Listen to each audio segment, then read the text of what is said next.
Penataan Pantai Kuta sebagai salah satu destinasi ikonik di Bali menuai sorotan dari berbagai kalangan. Kondisi abrasi yang semakin parah dinilai mengancam keberadaan pantai yang selama ini menjadi magnet utama wisatawan domestik maupun mancanegara.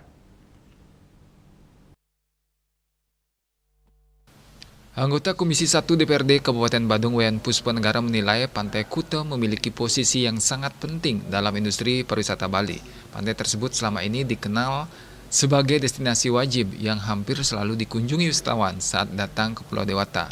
Fenomena yang dikenal dengan sebutan Kuta Blues menjadi bukti kuatnya daya tarik pantai ini, di mana wisatawan yang pernah berkunjung cenderung ingin kembali.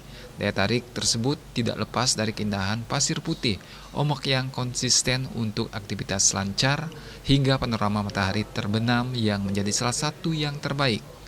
Namun kondisi terkini menunjukkan perubahan signifikan akibat abrasi yang terjadi sejak perluasan Bandara Gusti Ngurah Rai pada periode 2023-2024. Abrasi tersebut menyebabkan garis pantai terkikis secara drastis, bahkan mengubah wajah Pantai Kuta dari yang sebelumnya dikenal luas oleh wisatawan. Kondisi ini juga mencerminkan perlunya evaluasi terhadap upaya pelestarian yang selama ini dinilai belum sepenuhnya diimbangi dengan implementasi yang optimal di lapangan. Kita semua tahu, seluruh penduduk Indonesia ngerti, kalau dia datang ke Bali, kalau tidak ke Pantai Kuta, itu tidak ke Bali. Dan dulu ada namanya Kuta Blues. Kuta Blues itu artinya orang yang sudah pernah datang ke Kuta, dia akan datang lagi. Kuta memiliki daya pikat yang luar biasa, terutama pantainya. Karena memang Pantai Kuta ini tidak hanya terkenal karena pasir putihnya, dia memiliki ombak sepanjang tahun yang bisa digunakan untuk kegiatan surfing, kemudian juga bisa snorkeling juga di Kuta Reef, kemudian sunsetnya. Kita ada stunning sunset, istilahnya sunset yang terbaik di dunia versi kita itu kan ada di Pantai Kuta. Nah, sementara sekarang dengan kondisi abrasi yang luar biasa di Pantai Kuta sejak penambahan area perluasan Bandara Ngurah Rai di tahun 2023-2024 mengakibatkan abrasi Pantai Kuta yang tidak terkendali. Dan abrasi ini sangat parah, bukan hanya parah karena memang ini pantai ikonik kita tidak ada wujudnya lagi.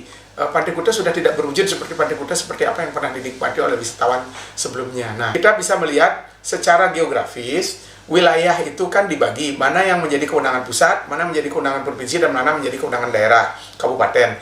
Kalau wilayah laut, itu memang kewenangan Balai Wilayah Sungai atau BWS dan Kementerian KKP.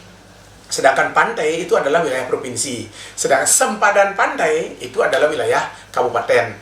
Nah, sekarang kita mengalami persoalan di wilayah pesisir dan sempadan pantai.